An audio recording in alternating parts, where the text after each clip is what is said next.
Bir araya gelmesinde ilk önce Türk bağımsız ülkeleri birleşmesi gerekiyor. Yani Kırgızistan, Kazakistan, Azerbaycan, Türkiye, Türkmenistan, Özbekistan bunlar birleşirse biz neden Avrupa Birliği gibi olmayalım? Neden Afrika Birliği gibi olmayalım? Neden Amerika Birleşik Devletleri gibi olmayalım?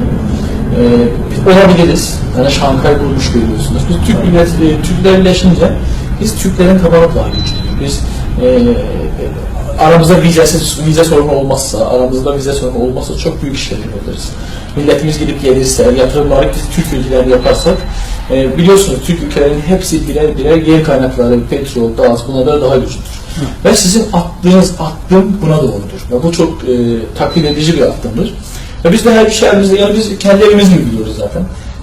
Türk dediğinizde her bir Türk'ü kapsıyorsunuz zaten. Ondan dolayı biz bunu severek, gönüllü olarak hem sizi takip ediyoruz, hem sizin yanınızdayız, hem sizin bundan sonra yanınızda olacağız.